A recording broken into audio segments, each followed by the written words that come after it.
there, it is Lisa and Dee.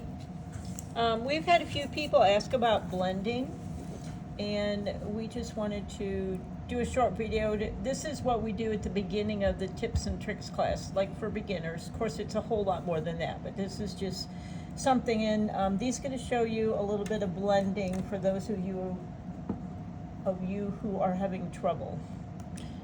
When you blend things, you want to make sure that your markers are juicy. And we use markers, not paint, but it would be the same. And we use paint. We use Posca markers. Is it in the frame? It's in the frame. So. And we use the Posca markers because they're the best for blending. Sharpie markers do not blend at all. So you do your base color all completely down. And while it's still wet, you want to have all your markers ready. While it's still wet, you put the next color on, and then on the pumpkins, we use 3 colors. We use the orange, we use the red, and we use the yellow. If you don't like what it looks like, all you have to do is let it dry and do it again. So I did a section, now I'm going to do the next section, because again, you want it to be juicy.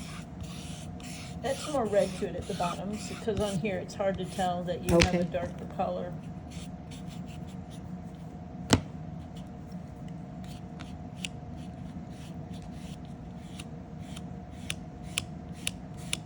And like she said, if you still have a straight line and it's not blending together, that's because your paint is dry already.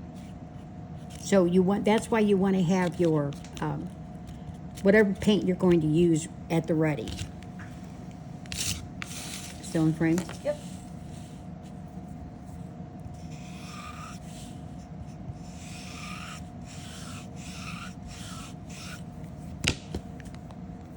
And then I usually shade mine on this side, so I would have it darker on that edge. Another thing is when you use your markers, you want to make sure you clean them.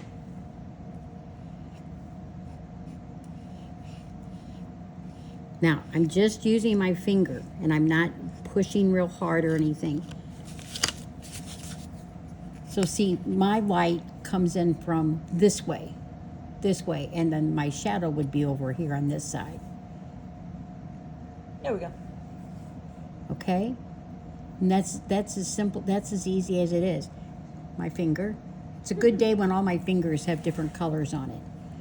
But you want to make sure that's blending. I mean, just juicy. The secret is making sure you have a juicy marker, and make sure you work fast. All right. Why don't you do that little leaf down there and give them another example? Okay. These are the two things we teach in the tips class at the beginning. Oh, I cleaned my marker off. That's what I was doing over there.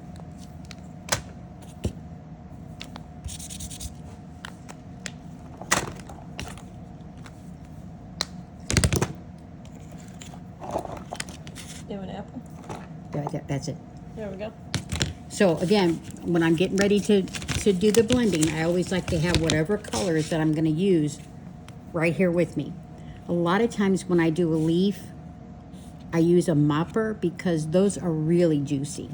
Mopper, big one. Yeah, the mopper. And that is something, real quick, I'm going to say, we always use the biggest marker that we can. Let's say you had a big leaf and you're trying to color it with this little bitty thing. It just makes it harder, but not all colors come in big markers, so. Right.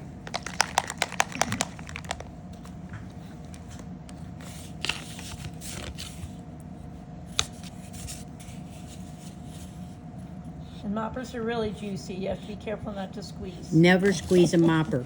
Trust me. I have done it by accident, and I had blue all up and down my arms. Like bingo daubers. Yeah. Oh, it was a mess. So this is going to be the bottom of my leaf, so I'm going to smear the brown on this. Brown. Brown. Green. Dark green? English green, to be exact. And then on the top, I'm going to come back around with the apple green. I like the apple green mixed with the green. This one is not so juicy. But you're moving quickly, so nothing dries. And it doesn't have to be perfect, just get it on.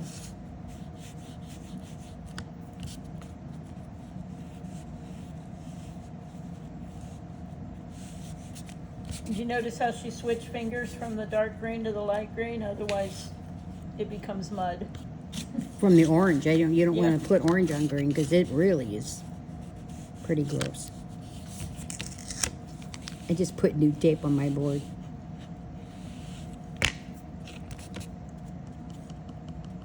And then sometimes I just pounce my finger up and down like that instead of moving it like that. And that, my friends, is Yep. blending. Move it up close so they can see it, and that's just one of our little tips Am I in for the you. frame? You're in the frame good enough. Alrighty. Hopefully that helps. If you have any questions. Now, let me tell you one thing real quick. If you look when you're using a lot of juicy It's paint, out of focus. There we go.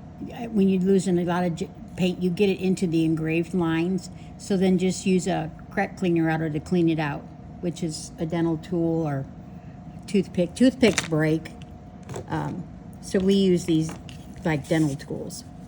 And you don't want to push real hard because sometimes it gets out of the groove then. Now you're gonna have to get us go to another video of how you go over engraved and scored things so the paint doesn't go down in there. Yeah. But that's another video. We've had people asking about the blending, so Yep. that's why we wanted to do this before we went home today. Alrighty. And if you have any Thank you. questions, please just let us know. We'll be happy to help you out.